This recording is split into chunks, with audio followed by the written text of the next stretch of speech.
Hey, welcome to Project Recovery, a podcast about addiction, but more importantly, it's about recovery, and it's brought to you by our friends at knowyourscript.org. Knowyourscript.org is just a wealth of information if you want to talk to yourself, your doctor, or loved ones about opioids. We're not against opioids on this podcast because opioids serve a purpose. We are just against the abuse of them, and a lot of people get into opioids through a legal prescription. Oh, definitely. Yeah, we're against the abuse of them, and we're against the lack of education about them, I think, right? Because once people understand what they're taking, they learn how to ask the right questions, ask for alternatives. If you've had a problem with them in the past, know how to talk about the fact that you're in recovery and are there other alternatives, those sorts of things. That's what we're for. Yeah, we're for the advocacy of your own health, and you need to know which questions to ask. A long time ago, somebody, when I was first getting into healthcare, said to me, you need to help people learn to be good consumers of their own healthcare. And I remember thinking, yeah, I don't know, that's not my responsibility. And that was what I thought. But now I realize it absolutely is my responsibility as a healthcare provider, and I think it's amazing how many people in recovery take that job on themselves as well. Almost every guest we've ever had in here is a great advocate for helping other people be better consumers of their health care and ask the right questions. So I love it. Well, that's why this podcast was created, to lessen the stigma about addiction. I've always said is once you got into the fraternity of addiction, by meaning that you have an addiction, then people start sharing wisdom. But we're not sharing it for people outside of the fraternity. And that's why I wanted this podcast to be, is to let everybody know that there's a good chance, and I'm going to say almost 100% chance, that someone in your lifetime is going to be addicted to something. And this information is just going to be beneficial to help you better understand, to be more empathetic, to help you set boundaries, to help you navigate this murky water that we call addiction, because it really is, and it takes on so many different forms. The crazy thing is, and I just was in another meeting this morning, and I was talking to this beautiful young lady about addiction, and her husband or ex-husband was an addict, and she thought I was going to just jump on her side, and I go, well, you got to understand, he's going through some stuff too. I understand you are, but what most people don't realize is that addiction is a family disease. Yep, affects everybody. And most of the love and support get put on the addict himself, but what about the daughters, the sons, the parents, the neighbors, the in-laws? That's one thing that in my addiction that I still need to do, is sit down with my ex-in-laws and tell them sorry, because I put you guys through a lot of stuff. My father-in-law, my ex-father-in-law, picked me up for one of my DUIs. Oh, did he really? You know what I mean? And I didn't say a word. He didn't say a word. But boy, I was sure grateful that he did. So what's stopping you from going and talking to him? It just popped into my head. And there's a long list of people that I need to thank for my recovery and the ability to do what I do. The world is a forgiving place, but you've got to do the work. And I didn't. You got to do the work even when you don't get the forgiveness. We can't expect everybody who we've wronged to be on our timetable, right? But I think we have to do the right thing and reach out. It's interesting because I do have some friends that don't want to be friends with me anymore. It's not because they're not happy for my success and that I'm sober, that they just go, I just don't need this in my life. Yeah, okay. And I don't blame them. Well, but how's that make you feel? It hurts. It does. You understand it, but it hurts, right? Yeah. But what people don't understand about boundaries are for you and for them, to protect yourself and to protect them. And so, those are boundaries that they chose. And so what kind of guy would I be to barge past their boundaries? Selfish. Yeah. And I don't want to be selfish. And in my addiction, I was extremely selfish. So all I can do is respect their boundaries. Sure. And and you never know how the story ends. You don't. So right now they may not be comfortable being friends with you. Mm-hmm. And that may be a permanent boundary. Or sometimes boundaries go away after they've served their purpose. Or we don't know. They might end up going through something similar than I did, and they'll want to reach out and wonder how I did it, and if maybe I can be a help. So that's the thing. Is that that's the thing about boundaries, is you just need to respect them. You don't have to like them, and you don't necessarily have to agree with them. Sure. You just have to respect them. Yeah, if you respect the person, you respect the boundaries they set. And, when a person is thick in their active addiction, they hurt a lot of people and they stress a lot of people out. And so that's another impressive thing for me, talking with people like yourself and others who are in recovery, is a total shift in attitude about, understanding how they've affected other people and being more respectful. I think some of the most respectful people of others are people in recovery, because they've been on both sides. They've violated the trust and boundaries of close friends and family. And now they're on the other side trying to repair relationships and get themselves into a better place. And I love that respect that comes with that of other people. In the 90s, there was this punk band, and it was called the Me First and the Gimme Gimmes. Yeah. Oh, I think I saw them here in Salt Lake once. But that was my addiction. Me First and the Gimme Gimmes. Yeah. And that's all I was worried about. I mean, I tried to do the best I could to spread the love and give people what they needed. But at the end of the day, it was just about getting what I wanted. And I would manipulate the situation. I would create arguments. I would create situations where I knew the result was me getting what I needed and what I wanted. And you being a fun, happy, smiley, outgoing person, I think that made it a little easier to get it did. But looking back in hindsight, which I've been doing a lot lately, and we'll get into that in just a second, is that I was very selfish. And I never thought I was a selfish person, because I was still able to give most people what they wanted or what they needed. But the reality was, it was only when I wanted to do that. And I could spread the love and make everybody feel like that. But the reality was, I was working for what I wanted and what I needed. Yeah. Well, so when I say that I've been talking about that in hindsight, me and my kids got this opportunity, and coming up in 2 weeks, we're going on this reality TV show. I've heard a little bit about it. Yeah, it's exciting. We can't mention the name of the TV show or what it really is about, but basically... Well, not yet. Not yet. And when it's all said and done, I'll tell you when the viewing party is. Because I think people are going to want to see you and your cute kids on the show. So it's me and my 3 kids battling another family over a journey, and how we interact with each other, how we come together, how we solve problems. And it's not even going to be here in the United States. You have to travel. Yep. And so we've been doing a lot of talking with producers and all this stuff, and trying to figure out, what's going on. And yesterday, me and my daughter were doing some filming, and it was interesting to see and hear her story again.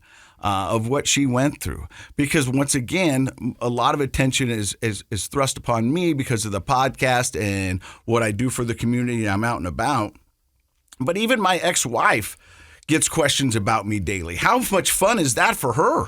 You know what I mean? I'm the guy that she left because I was an alcoholic and she didn't want anything to do with me. She's probably like, I tried to divorce this guy and I can't stop talking about it. And people ask about me. I mean, and she's gracious, and she's super nice. And she's really good about it. You know what I mean? But my personality sometimes dominates the conversation or the lay of the land. Yeah. And so it was very insightful for me once again to sit back and listen to my daughter and talk about what she went through. And so this one question is, they asked her, why we're doing this and what's this all about. And she said, I want to do this because I want to create new memories to replace the bad memories. Wow, that's interesting. And it's very honest. 100% honest. And it blew me away because there's nothing we can do about the past. And we can't just live in there, and we can't dwell upon it. And you can't spend much time there.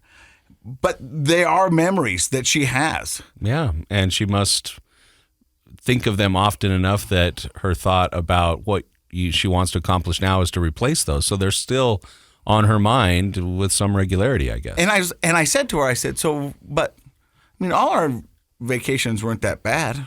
And she goes, Dad, were you with us?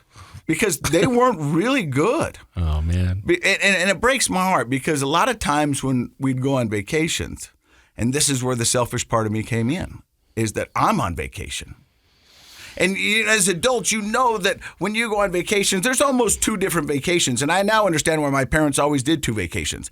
They did a family vacation, and then they did a grown-ups vacation. Right. Because the family vacation, you're working if you're the dad or the mom. Yeah, right? yeah. I mean, because you're wrangling you're kids. On call 24/7. You're wrangling kids. You're checking everybody into hotel rooms. You're making sure everybody's got ski passes or everybody's got this. Everybody's got their underwear. Oh, somebody forgot their toothbrush. They're running the store. You're doing all that. It's not much of a vacation as a parent. Yeah. If you're going to do something big. Right. So when we do that as a family, we'd come back, and then my mom and dad was like, "Now we're going to go on vacation." And we're going to go do what we want to do. And that's grown-up stuff. And we're going to lay by the pool. Relax, and relax, because there's not much of that. And so it made me think that, I thought we were doing some cool vacations, but there was always fighting involved, and it wasn't great. Did you resist did you just want to lay by the pool and relax? Is that what you mean by selfish? No, whatever we were doing, I was doing partying. Okay. I was still going, but I wasn't present. You were drinking. I was drinking. Yeah. Yeah, I wasn't present. You know what I mean? And it's like...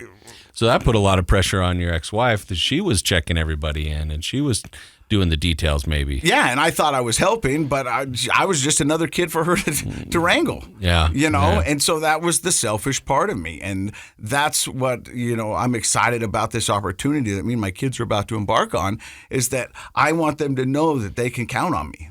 Yeah. And that I will be there, and we will figure this out. That you'll be present. That I'll be present. Yeah. And that's probably one of the biggest blessings that I've received from recovery, is the ability to be present.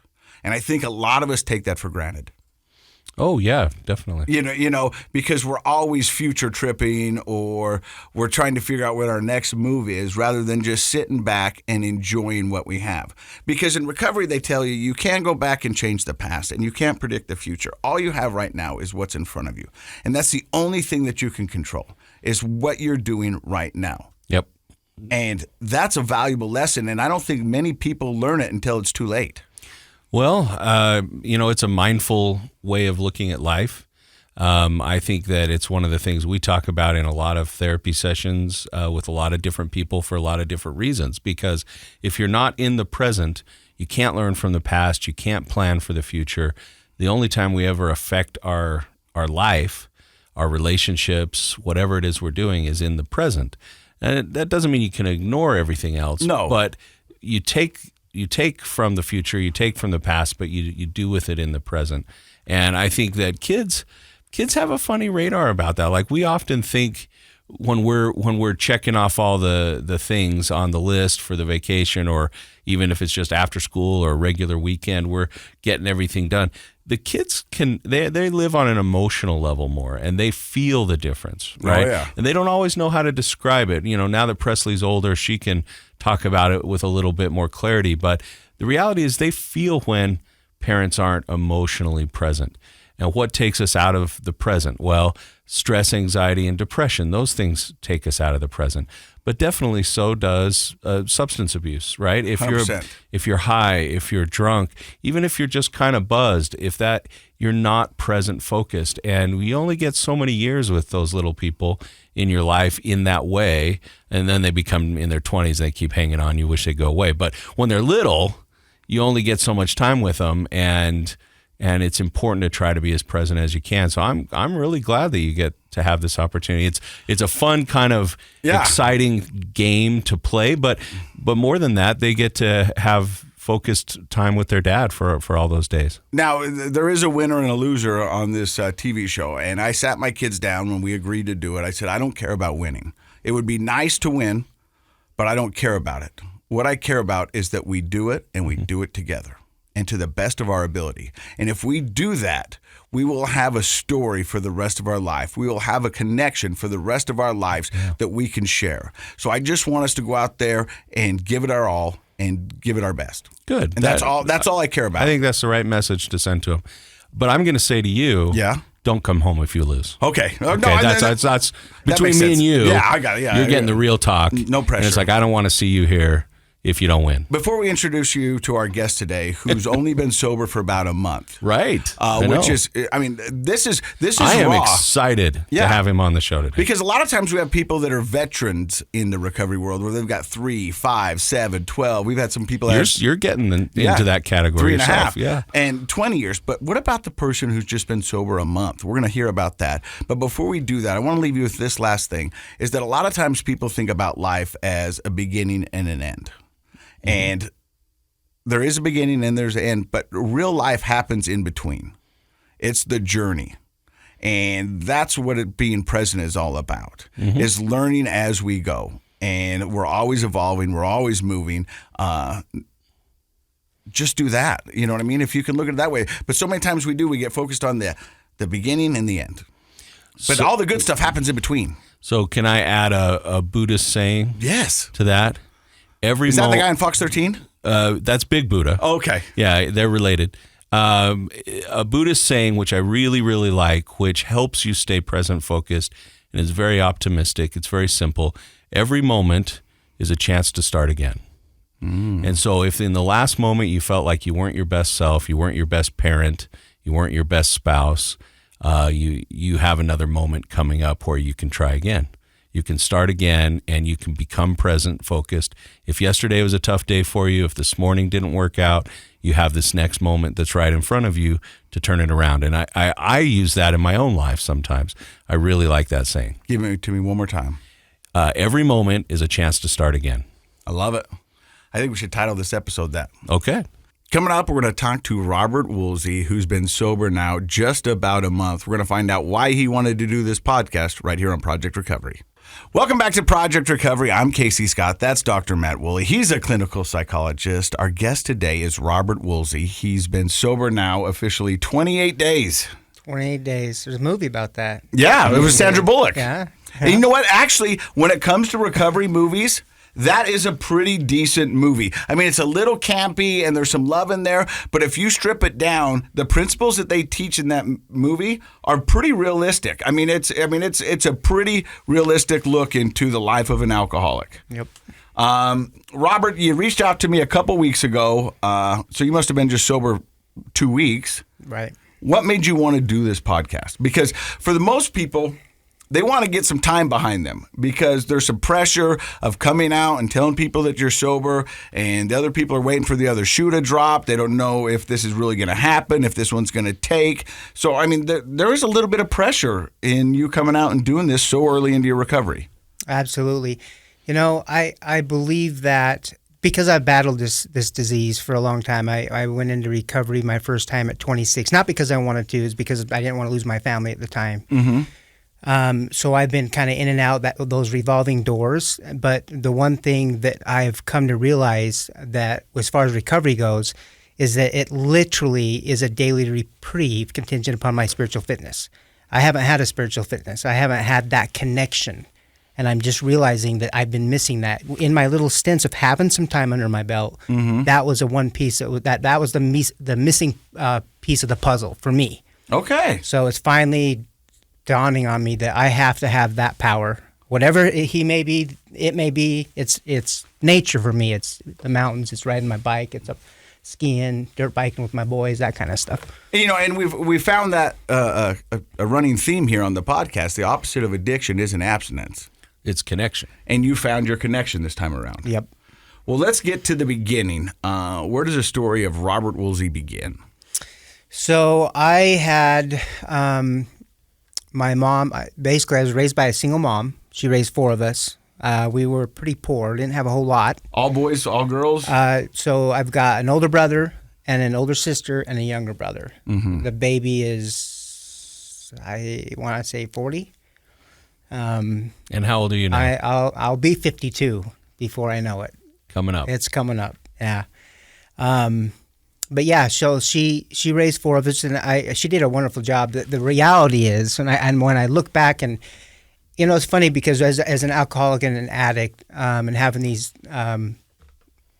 addictions, I've always reflected why me. I mean, I didn't have an abusive family. You know, I didn't have an abusive dad or abusive mom. I've sat in enough rooms to hear some stories and think, why me? So you're saying you didn't have what you consider to be real trauma?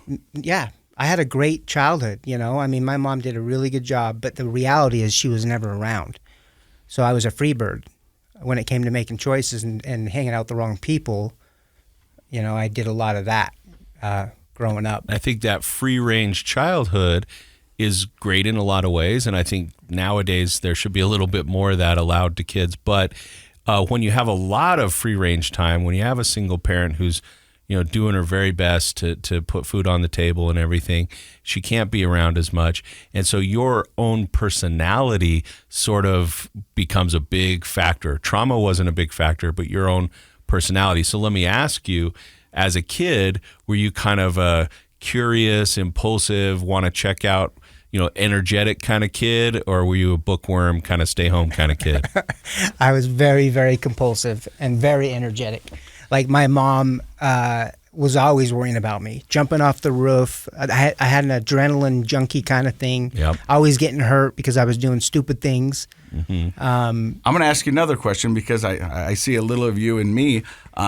When you were young and you were running around and really no parental supervision, were you hanging out with older kids or were you mostly kids your age? Mostly kid my age. There was a couple that were older. Uh-huh. But it was mainly my age kids. And was your role always to try to impress the group you're around or do the crazy things that nobody else would do? Exactly. All the time. You met a kindred spirit there, Casey. I was the kid that was there like, did you just see what Woolsey did? By jumping off the roof and doing backflips off cliffs and just whatever. And that becomes your first addiction. That's my first addiction. The same with me. It was like, you can't do that. Yeah, I can watch. Yep. You know what I mean? Yeah. And then it was the stories that people told that I was addicted to. That actually does bring a neurochemical high that's natural.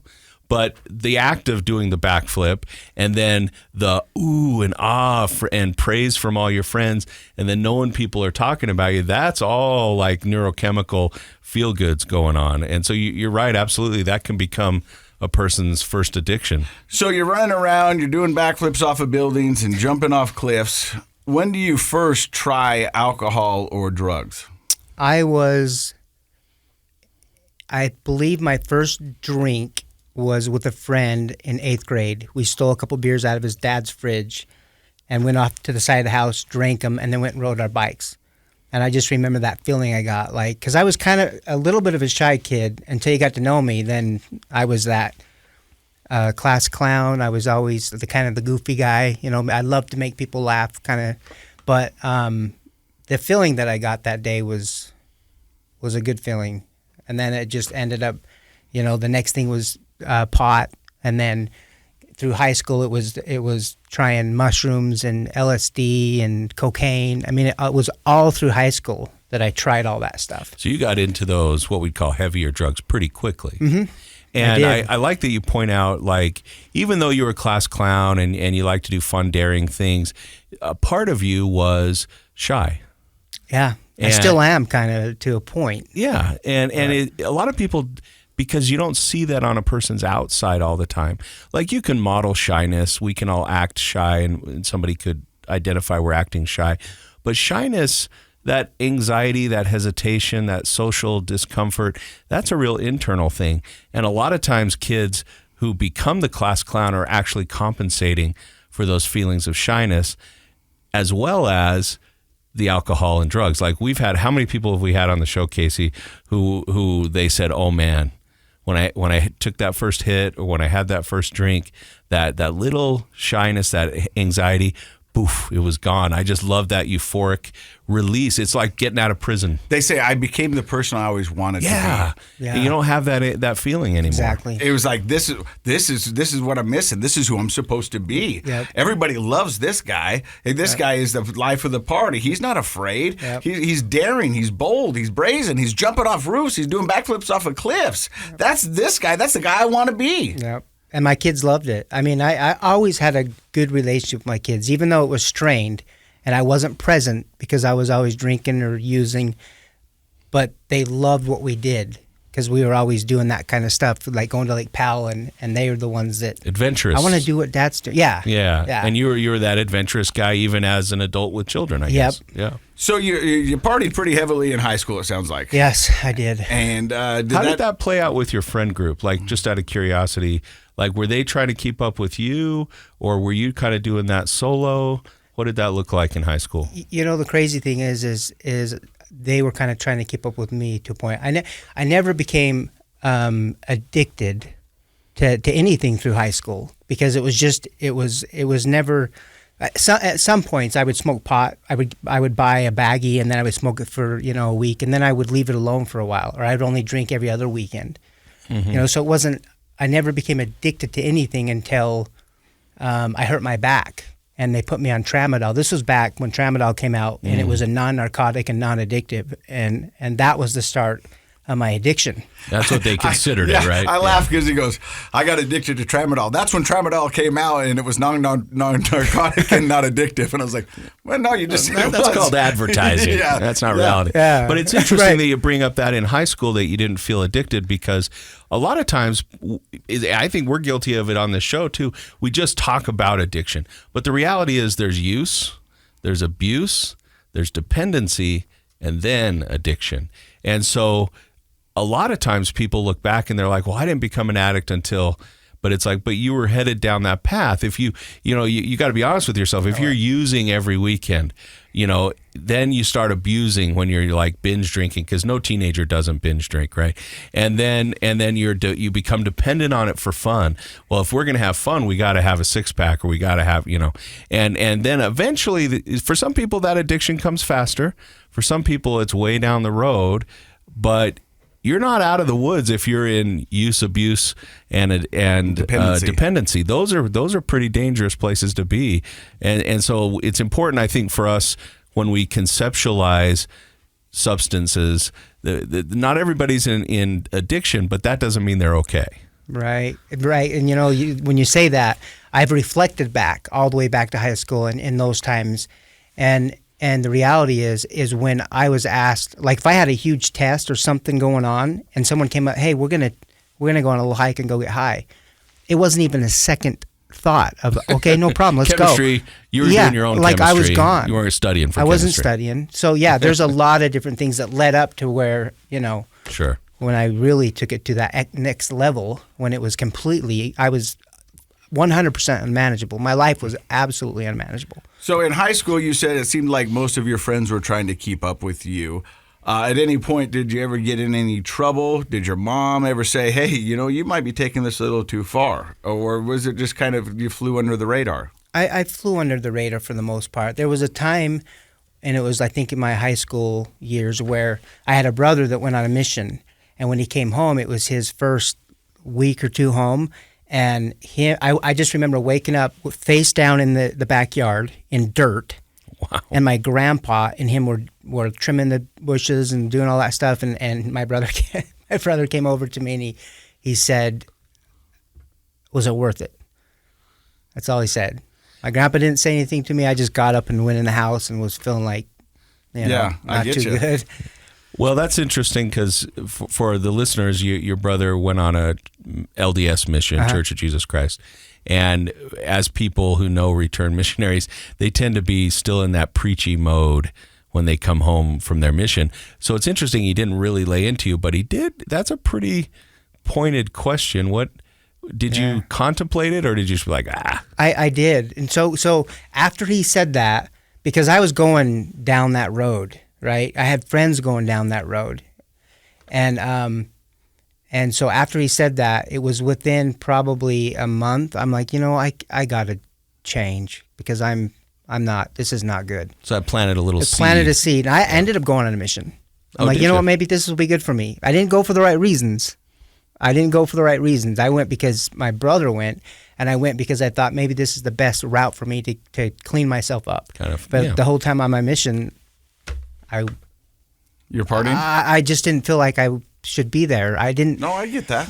Like, I had some back pain, and I went to the doctor. They gave me the pain pills, and again, it wasn't taking them as prescribed. It was take them till they're gone, and then being bummed out they were gone while you were on while your I mission. was on my mission. Yeah, and then wanting more. Yeah. But not being able to get it. So how did you hurt your back? Skiing, and I went over the handlebars on my dirt bike at the dunes. And so that's when they prescribed you the tramadol. And but that was after I got home. Oh, okay. Because I still was having all this pain, and they went and they took an MRI at the time, and I've got 2 bulging discs in my lower lumbar, so they said we're going to put you on this, and again I had never been like physically addicted to anything to where I was dependent on it, and that's when my road to addiction started, I believe. So, but it was always there. It was really always there. So it was building. To keep everybody on the same page, so you get back from your mission, you go see a doctor, they put you on tramadol. Mm-hmm. Did you do what most LDS men do when they get home from their mission? Did you get married? I got married. Pretty quick? It was not as quick as most of my friends, but I got married like I were within probably 4 years or so. Now, were you on the tramadol before you got married or after you got married? After. It was like within the first year. So within the first several years of my marriage, like my boys were 2 maybe or 3. Are they twins? I got identical boys, yeah. Mm-hmm. And then I got a daughter that'll be 20. So I really related to your daughter. Yeah, the a letter. big time because we've had some really good talks. Yeah. So let's get back. You're married now. You're physically dependent upon tramadol. Yep.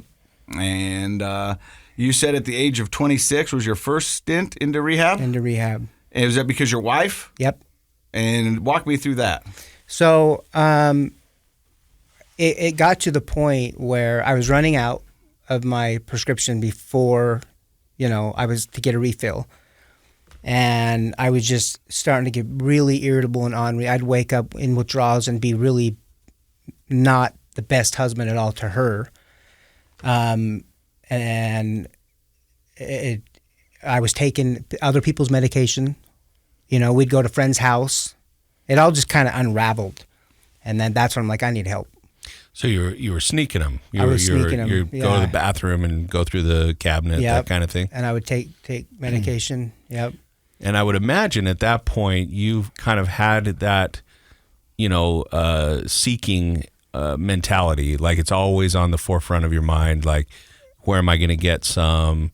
Where are we going? You might even have been willing to go to people's houses to hang out who you didn't like just in case maybe they had something. Is that kind of where you're at mentally at that point? Absolutely. When that, there's a point in the NA book, the doctor's opinion, that makes 100% sense to me about the phenomenon of craving. Because as soon as I take one drink or one drug, it's on. The compulsiveness and the obsessive desire to have switch. more, and I can't turn it off. Like I want. Well, that's why they say one is too many and 1,000's never enough. Exactly. When that's the choice I have every day. The one choice with my alcoholism is, do I choose to pick up that drink? And as of today, 100% of the time I've said no. But there always is that choice. Now, when people go back and forth, is it a disease or is it a choice? Well, no, the disease is inside me. My choice is, do I pick it up or do I not? Right. That's the choice. Yeah, and even your story of the cold medicine. Yeah. Chances of that be, so small, not very much, but there was alcohol in it. I had a 15-minute conversation in front of a cold bottle for cold remedies, and it had NyQuil, and it had liquor in it. And I thought maybe I should. And then my mind goes, no. Because even if I do, that opens up a window. That opens up a window and a thought that maybe I could handle it this time. And the reality is I know that I can't. So I don't even put myself in that. So I just went to bed. Yeah. No, I agree. Anything that has any kind of mind-altering substance, it's just best to stay away from. So you go into rehab. What kind of rehab do you go into? I go into an inpatient at the ACT, Ogden Regional Hospital. At the time, Rick Vesser, who was there, who actually left there and did the action recovery that I'm in now, he was my first counselor when I was in my 20s. But again, I was there for not me. And so how many days did you do there? 30, and then the aftercare program started, and that was supposed to be 2 years, and I lasted like maybe 3 months because he pissed me off because he said I couldn't go. I had something planned, and he's like, it's either here or there. And I'm like, well, screw you, and I left. Those addiction therapists are tough cookies, man. Trying to hold you accountable. I mean, Right. what right do they No, have? but they are. I think here's a little peek behind the curtain. Like, there's lots of different kinds of therapists, lots of different kinds of therapy. And I will say, you kind of have to have that tough nut personality to be a really good addictions therapist, because they'll look you in the face and just go, well, it's us or them, buddy. You make the choice. And I'll tell you why. And I know why. Yeah. It's because they have spent a career of being lied to and tried to be manipulated by every guy who thinks he's different. Right. You don't understand. Which is every guy. Is every guy. but that's what it is. And he goes, no. These are the rules. You either do them or you don't do them. I'm not going to get in an argument. I'm not going to have you try to persuade me. That's not what we're about. Do you want your sobriety or not? Because this is the way it is. And it puts a person in a position of choosing. And sometimes you have to make the wrong choice for a while until you know you want to make the right choice. So you stay sober this time for how long? I don't think it was very long. It may have been a few months that I can think of, and this is quite a while ago. Mm-hmm. And I don't even remember how I started back up again. Probably taking someone's medication or having it offered to me at work or something like that. And then it just, again, that craving was on. And you said that going into that first rehab, you didn't say this, so I don't want to but you felt pressured by your circumstances, your spouse. Like what was the reason you really went in that first time? Because I felt like, even though I did reach out and ask, I'm like, I need some help, but I was in that moment of withdrawal and feeling really, really bad that I talked to her. Mm-hmm. And I remember that night because I had drank, because I was trying to reach for something, something to feel a little bit better. Something to scratch the itch. Something to scratch the itch. And that's when I told her what I was doing, taking medication. And so she's like, yeah, you need help. She didn't know? At that point, she knew, but she didn't know the extent, right? That's usually the case, right? She knew, because they know. Even your kids know. That's the thing. Even little kids, you think they don't know, they know. Wrong. Yeah. Something's wrong with dad. We just don't know, but and then they get older. So and you they went, know. but so you asked for help, and then she's like, yeah, get help. And then I'm assuming you were kind of like, well, not that much help. Right, exactly. I don't need that much. Why are you packing a bag? Yeah, I'm not going anywhere. A little bit of help. In fact, that was the conversation. The next day, she's like, let's. I'm like, no, I'm good. Yeah. And then she got so pissed at me that I'm like, okay, I'll go. But sometimes, in my active addiction, you will say things just to get out of the conversation. You know what I mean? You'll agree to a lot, right? Yeah, or to manipulate the situation. You know what I mean? If I say this, maybe you won't be so mad about this. You know what I mean? And that's where the manipulation becomes just an art form. You know what I mean? Oh, yeah. And then sometimes lifestyle. they call you on it, and you're like, oh, man. I wasn't serious about that. I was a little drunk and withdrawn, but it looks like I'm going to rehab. But I think that's a good example of how it changes day to day, even moment to moment, where in one of those desperate moments where you're feeling like I'm at a low, I really need some help, you reach out, and then you even out a little bit, start to feel a little better, and you're like, oh, no, I'm good. Right. I'm good, right? And that creates that cycle. Yeah. We're going to take a break here. Then when we come back, we're going to find out how the road to addiction continues for Robert. Welcome back to Project Recovery. I'm Casey Scott. That's Dr. Matt Woolley. Our guest today is Robert Woolsey. We're talking about the first time he went into rehab, which was at the age of 26. He's currently 52. How many times did you go to He's rehab? not 52 yet. He's got a couple of good weeks left. You're knocking on the door. I'm knocking on the door. It's coming up in May, so yeah, it's around the corner. A lot. You went to a lot. A lot. So at one point it was Relapse Rob. That's what I was known for. Relapse Rob. Like on the street? Just like in the groups and the meetings, they're like, hey, you're back. Oh, he's gone. Oh, he's back. Oh, he's gone. It's Relapse He's back. Rob. He's gone. So, because, thank God for that revolving door. And the cool thing about recovery, this is what's really cool, because, every time I went in and did any kind of, even going in and detox and doing some meetings, I would see people that were basically had the same time frame, and all these years going back, I see these people. I'm like, and you have that thought, like, if I would have stayed sober, I would have the time you have, Right, yeah. And that gave me hope, though. it gave me hope that Coming those back people into contact with those people over and over again. and over. I'm like, Yeah. you're just doing good. That's awesome. And I will say this about the recovery community, even if your nickname is Relapse Rob, how many times people come back, they're always welcoming. They always welcome. And the only criteria is your want to be sober. Desire, yeah. The desire. Yeah. That's a beautiful thing because there aren't too many places in life like that. Yeah, I mean, fool me once, fool me, but this time it's like, hey, look, no, this time maybe it'll work. And they're optimists and everything's cool. Yeah. So you've done it a lot. So where does your story take a turn for the worse? Yeah. So about 6 years ago, the divorce happened because she had enough. Finally. She had enough. She and I hung can't on blame a long her. time. Can't blame her. There was the cheating was happening, not on my part, but I knew it was happening, and that made me just want to drink more. But it's like, do I blame her? I have been sleeping with my addiction for all these years. You've been married to your I've been addiction. married to it, and so I cannot blame her for that. It was hard. It was hard because she always said you're choosing that over your family.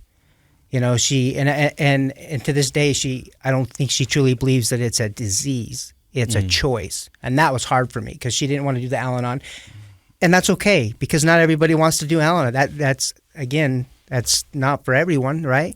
It's not, but I'll put a plug in. I think that really helps heal the family system because you're absolutely right. You're recognizing that your addiction hurt her. Yeah. And I hope she'll find something that helps her heal. Right. But I do think Al-Anon's a great place to start. Yeah, absolutely. I 100% because I've seen the couples that do it. And yeah, there's a difference, isn't there? Huge difference. And even if they divorce, there's a difference in how they get along. And, because you always have a relationship, even if you get divorced because you have kids, there'll always be something you share.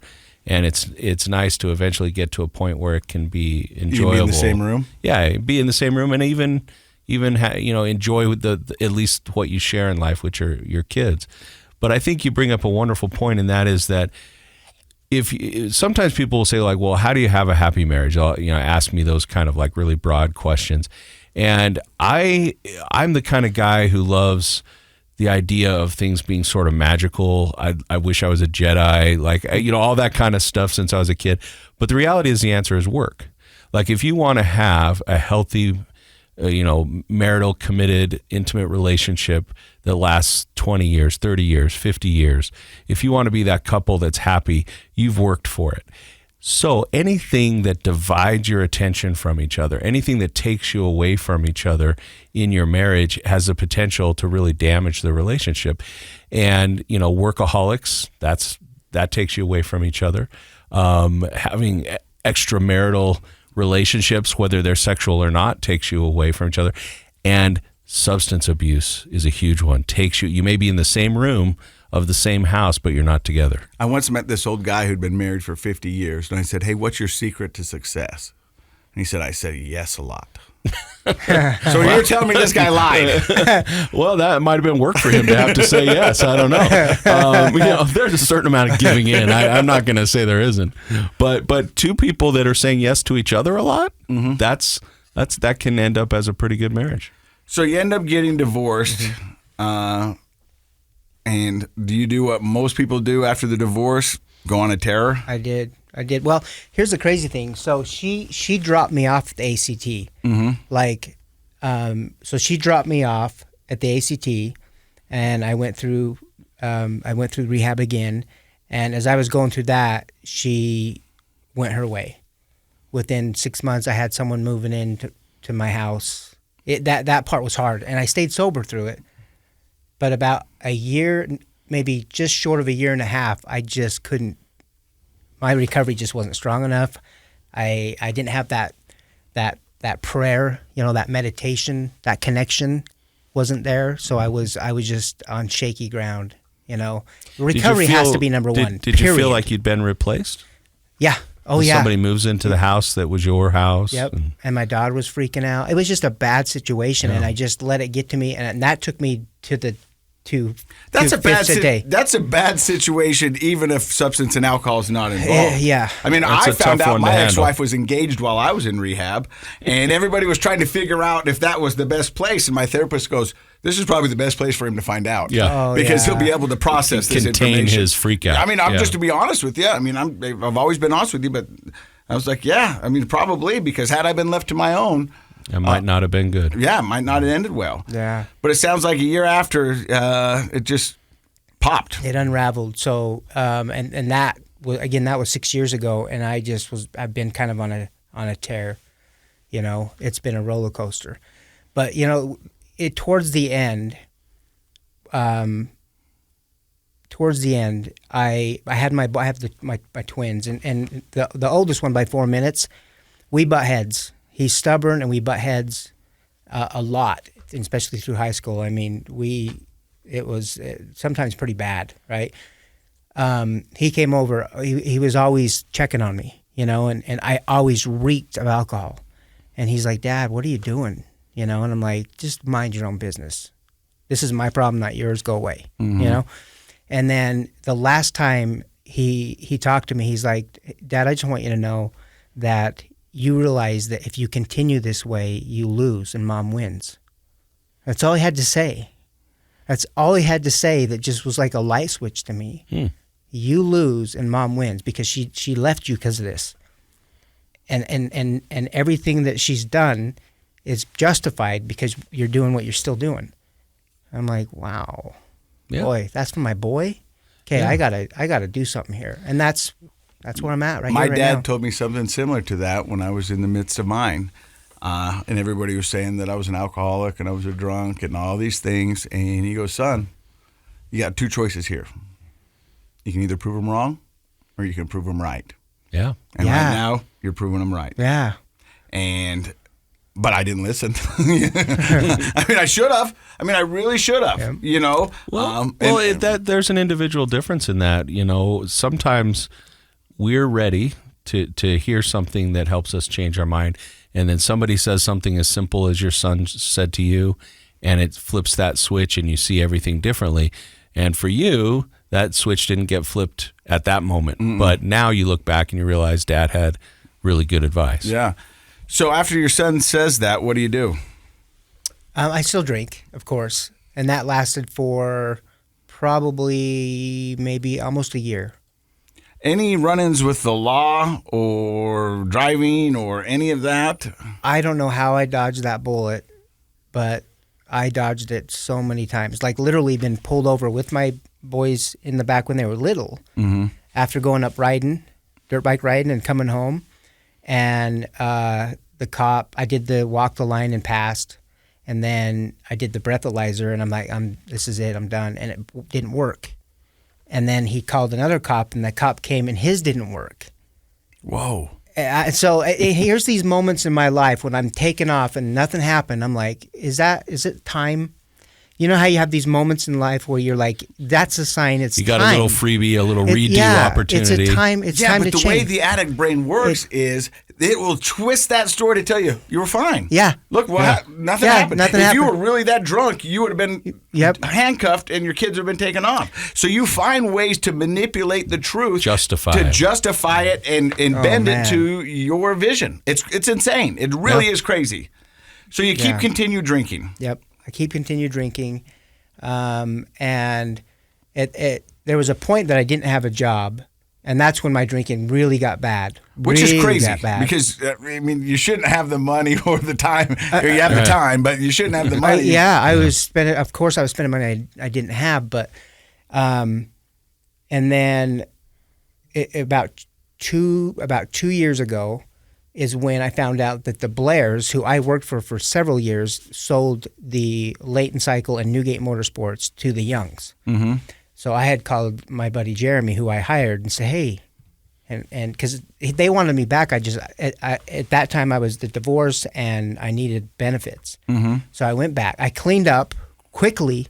This is another story of mine. I can clean up real quick and accelerate and make money and do really well in life, but it's that recovery part that I'm not putting first. And that's what happened. So 2 years, I go from just selling to the GM at the Layton store, and here I am. You said in the elevator on the way up, I said, what's your DOC? For you guys who don't know, that's a drug of choice. You said vodka. I said, how much were you drinking? You said 2/5 a day. I got to 2/5 a day, and it was... That's incredible. I mean, you want to talk about not having a job? That's a full-time job. I mean, drinking 2/5 a day is a full-time job. From the time I got up to the time I went to bed, and it was miserable. It was absolutely miserable. It really was. Like, there's nothing more miserable than that. When somebody says they're drinking that volume, my heart breaks because I know that is an unhappy, sad, depressed, miserable existence. And you'll have right, like people, when you hear, like sometimes when we talk about like how much can a person drink, it's sort of in that like, you know, who's the toughest guy in the room, party sort of mentality. But when a person is drinking that much alcohol every day, man, it's just a heartbreak, isn't it? Because there's no party there. No, there's no party. The party's gone long ago. The euphoric. The maintenance is all it is. I'm maintaining so I don't get absolutely horrifically sick, right? And the crazy thing, rewind, when it was high school, when it was drinking with friends, I outdrank the big football players. Like, that was my thing. I can outdrink you, you know, because I'm just a little guy. And I would outdrink them, and they'd be puking. I'm like, see, told you.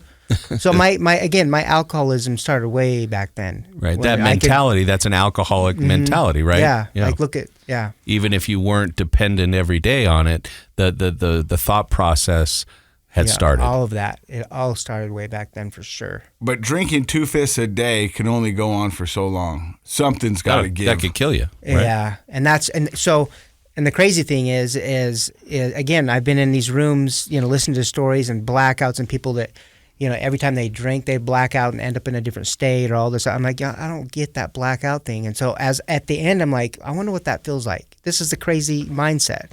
Like, I wonder what that feels like. I'm going to drink until I black out. And I never did. I never blacked out. I would just drink, you know, to the point of just falling on my bed and falling asleep. But I wake up and I could remember. But I remember at the end, like, I went to grab my phone and it just fell out of my hands. You know, I was shaky and I just was not right at all. Well, it's interesting. Everybody's body is different. We process food and metabolize. Metabolize alcohol differently. And some people do have that blackout experience where, you know, it's horrific for them to not be able to remember the whole night before and what they did. In your case, that wasn't your case, but it's interesting that you had the mentality of, like, basically you were saying, I want to see what it's like to get that sick. Right. Right? Like I want to see what it's like to black out. And that is an addict brain at work, right? For sure. Yeah. For sure. So how does that end then? I mean, how do you go from 2/5 a day to passing out on your bed to now being 28 days sober? There had to be something in there that happened that got you to go, this is it. So the 2/5 a day, that I cleaned up, and then I got my job, and I stayed sober for maybe 2 months, right? But that, again, there's a lot of people in amongst the young group that drink. Like, we're always drinking, right? Cancun, we're drinking. I mean, there's lots of perks. And so I started drinking again. But I was able to, I guess, call it managing it. I mean, I could feel myself getting to that point again, right? So I didn't get to the 2/5 a day, but I was drinking at a minimal, at least a pint, if not more. On my day off, if I wasn't working the next day, it was on. I was drinking as much. So you managed for a little while, but I like how you describe that. You could feel it coming on. And that's when I went to my, you know, the guy that's running all the stores now that I know as a friend from, you know, from back when the Blair days. So you work for Young Motorsports, and for people who don't know, what do they sell?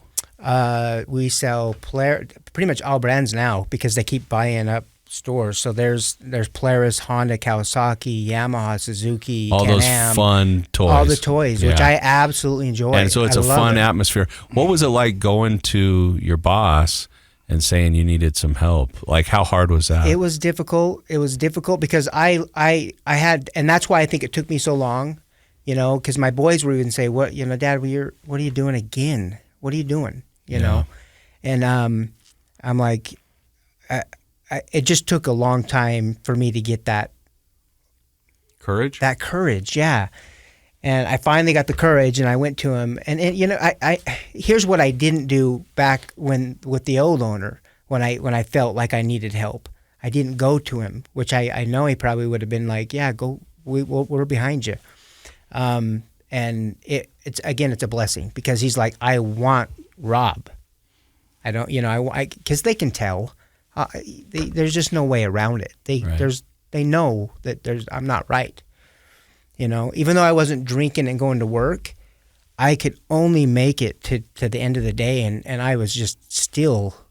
You know, I felt myself slipping. You're white knuckling it till then. Oh my gosh! Like it's like I need to get out of here. I need to go get my drink because I'm starting to feel this. Were you worried about your boss's potential reaction? Like, did you worry he's not going to be that understanding? He's not going to be helpful, or did you? What was that like trying to talk yourself into going? You know, I felt like he was going to understand. You know, because he's known of people that's had, you know, whether it's an addiction to cocaine or whatever. And so when I went to him, he was happy for me. He's like, "Look, good for you."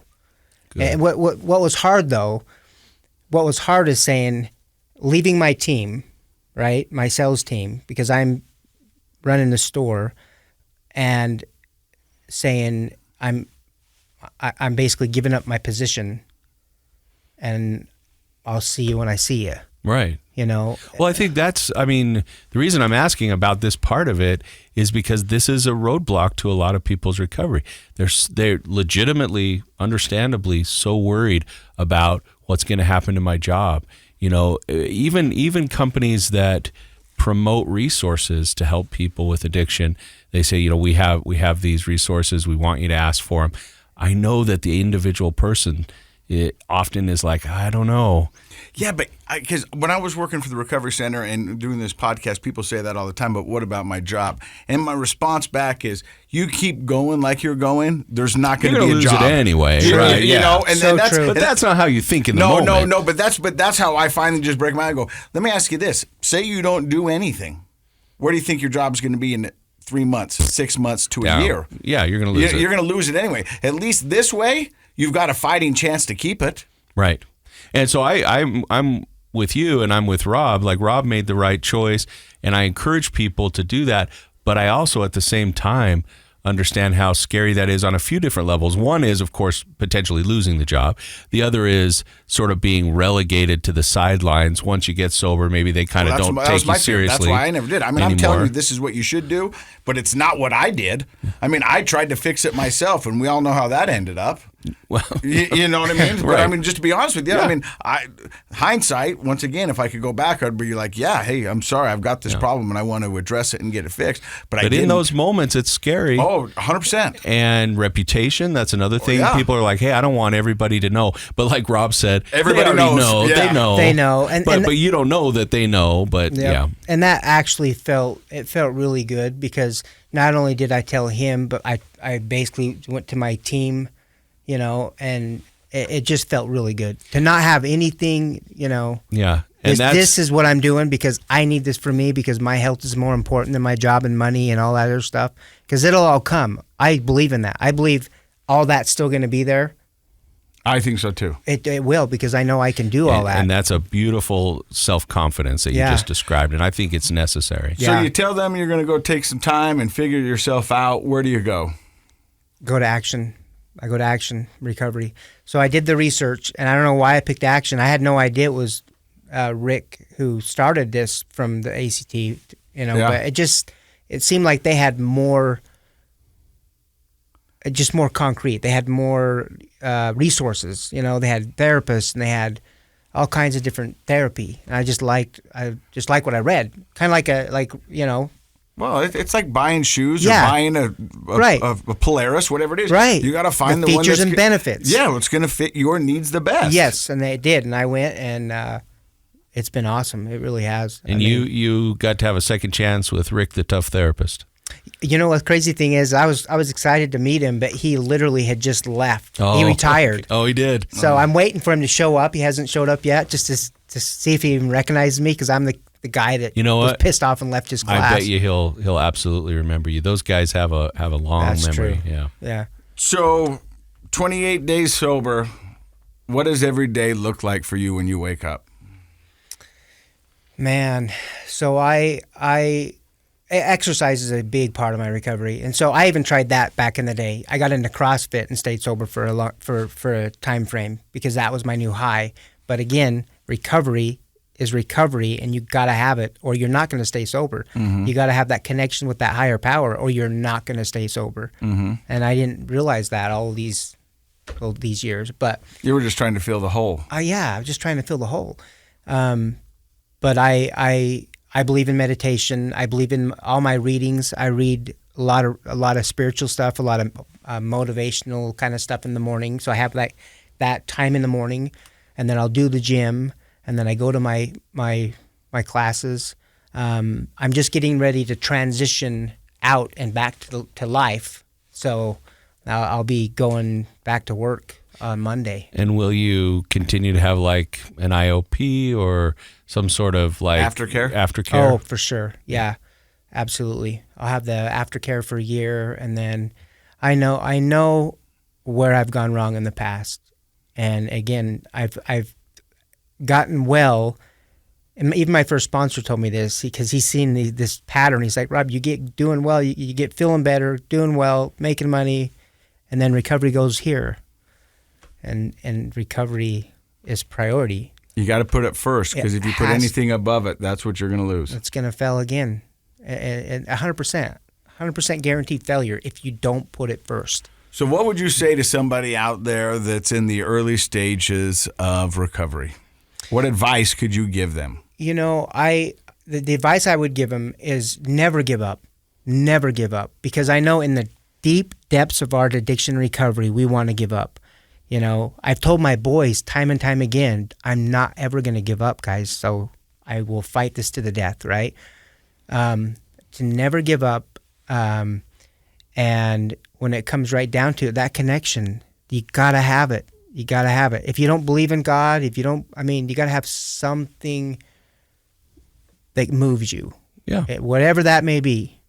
You know, and I think my block there was because I grew up the prominent religion here. I went on, and I think there was that block because I felt like I had to be perfect. As I got married and had a young family, I thought I had to be perfect in order to receive the spiritual benefit. To have God in my life. Yeah.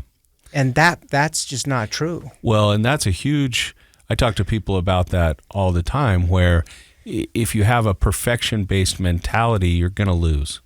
You're always going to fail. Perfection, first of all, when anybody comes in and talks to me, you know that I like to say perfection isn't a thing. Perfection is a stupid goal. Perfection is not something that exists. It's progress, not perfection. That's it. Right. And so, because as soon as you set a goal of perfection, you've set up yourself to fail. Yep. Because nothing is perfect, and to be successful, it doesn't need to be. Right. You don't need perfection. But perfection is this lie we tell ourselves, like, if I'm perfect, then I don't have any worries.